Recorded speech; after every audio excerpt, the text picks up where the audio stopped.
Bismillahirrahmanirrahim. Assalamualaikum warahmatullahi wabarakatuh.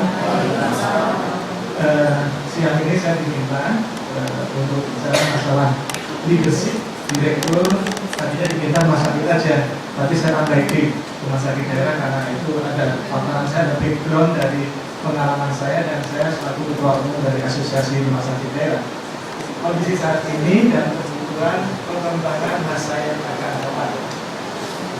Tadi disampaikan oleh Pak Sutopo bahwa sebuah fasilitas pelayanan kesehatan, ya, khususnya baik itu pemerintah maupun pemerintah daerah, publik ataupun private, itu syarat sekali dengan aturan-aturan.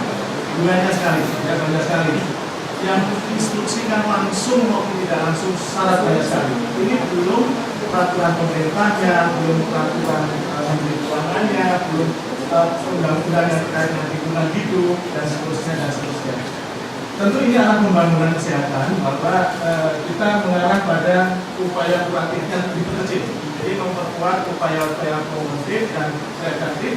Tentu upaya-upaya ini pun diharapkan dilakukan juga oleh fasilitas pelayanan rujukan yang kita namakan seperti yang kita bicarakan sekarang dari rumah sakit. Nah, banyak definisi Bapak Ibu sekalian tadi kita dengarkan dari pagi ya definisi, tetapi yang saya sampaikan di sini adalah definisi atau kesepakatan dari 3 organisasi. Jadi mengkoleks termasuk rujukan-rujukan yang berasal dari kamus dan sebagainya. Bahwa di sini yang penting bahwa fraud itu setiap tindakan ilegal dan tentu ada unsur kesengajaan di dalamnya. Kemudian dia disengaja, pasti disengaja, dan ada korban yang menderita kerugian dan umumnya itu pelaku memperoleh keuntungan. Nah ini indikatornya itu yang disepakati baru-baru ini semacam itu. Jadi terutama di fasilitas pelayanan publik itu juga tentu sepakat untuk hal ini. Ini Bapak sekalian, ya, fraud dan fenomena gunung es. Menurut Pak Subagio ini bahwa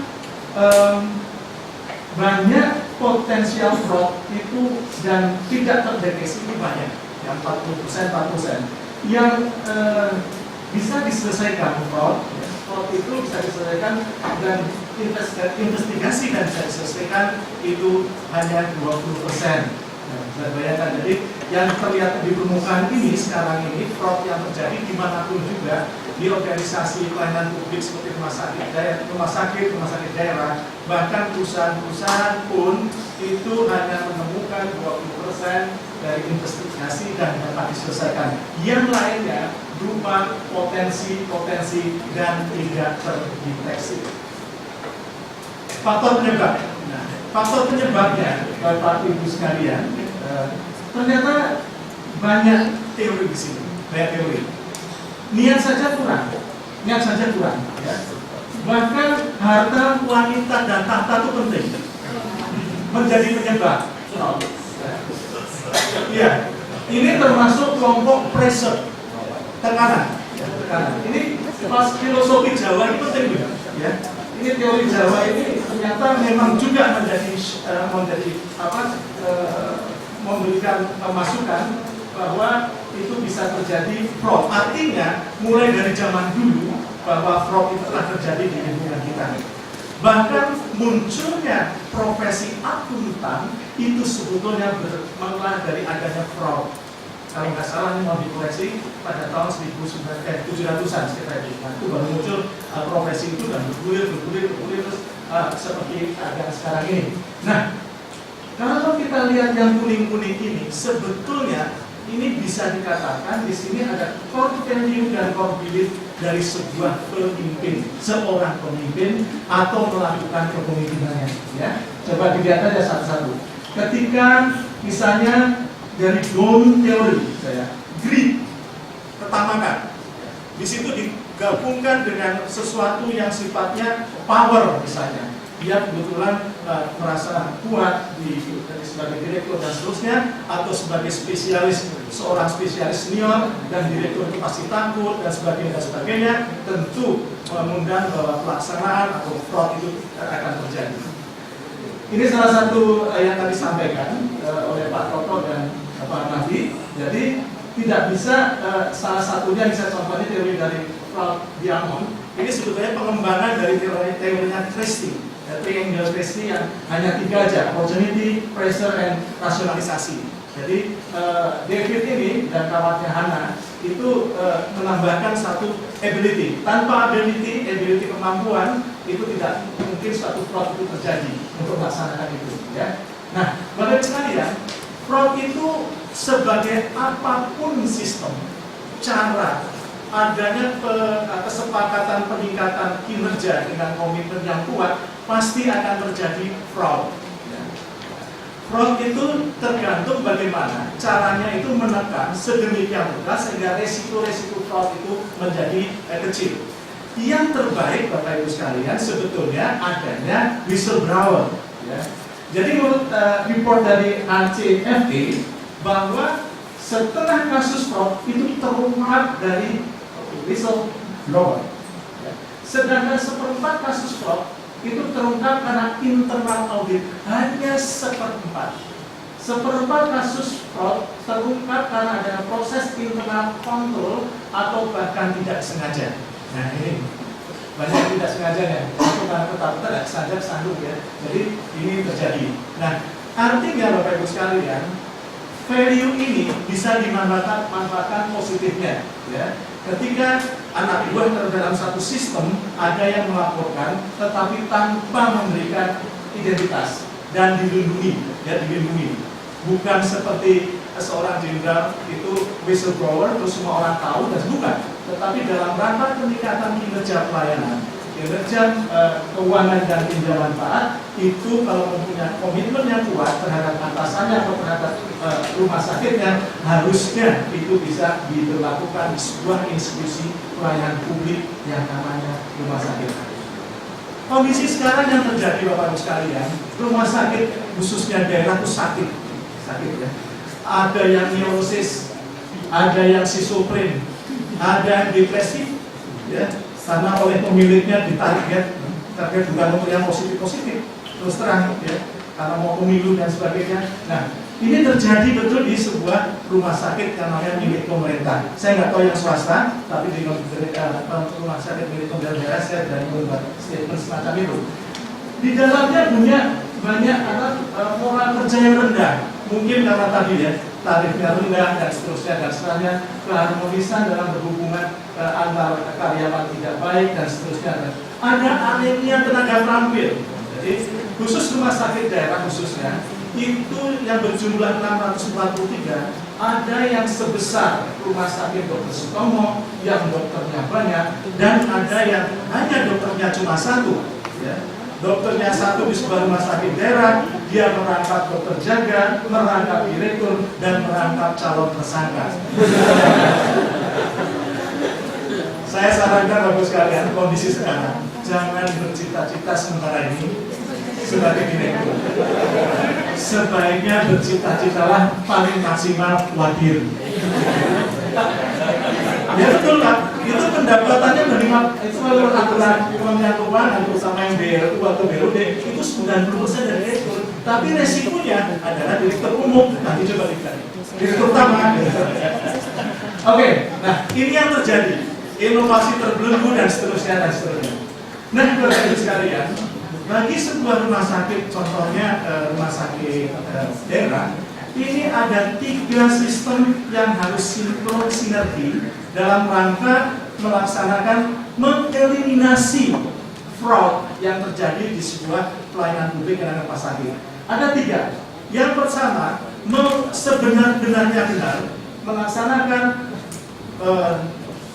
norma, standar, kriteria pedoman dari pelaksanaan pola pengelolaan badan layanan umum atau pelayanan umum daerah. Kemudian melaksanakan sebenar-benarnya benar, sebetul-betulnya betul, dan selurus-lurusnya lurus adalah norma-norma yang ada atau standar-standar yang ada di dalam akreditasi versi 2012. Dan yang terakhir, Bapak Ibu sekalian, sebenar-benarnya benar, sebetul-betulnya betul, dan selurus-lurusnya lurus, tentu dengan sejujur-jujurnya jujur, melaksanakan pelaksanaan konsep JKN, yaitu inasibijis, dan seterusnya, dan seterusnya. Tentu di sini, ini mengikat Bapak Ibu, harus serasi dari ketiga-tiganya, di mana di dalamnya ada proses pengendalian mutu, plan, do, check, action, plan, do, check, action, seterusnya, terus on become proses, continuous to improve, terus menerus, di mana semuanya bisa terukur. Sebagai contoh, misalnya di dalam ada konsep rasanya balance scorecard sebagai itu. Ini adalah sesuatu PR yang cukup besar dan memerlukan effort yang kuat dan besar dari semua yang ingin melaksanakan pelayanan publik itu menjadi lebih baik. Contohnya Bapak Ibu sekalian, dari satu kita ambil satu saja, ini tentang managerial skill. Tentu seorang pemimpin sebuah rumah sakit, khususnya rumah sakit daerah yang saya pahami, yang melaksanakan PPK BLUD, itu harus punya keterampilan dalam mengelola bisnis yang sehat. Kalau definisi menurut aturan, pengelolaan bisnis yang sehat itu adalah dia melaksanakan 3 keyword yang kunci. Yang pelaksanaan yang pertama adalah melaksanakan pelayanan manajerial yang baik, satu. Yang kedua bermutu, yang ketiga berkesinambungan. Jadi dia bisa melaksanakan itu, ya, dan berproses di dalam organisasi. Bukan ketika itu merupakan report ketika akan mempersiapkan sebuah akreditasi. Ya.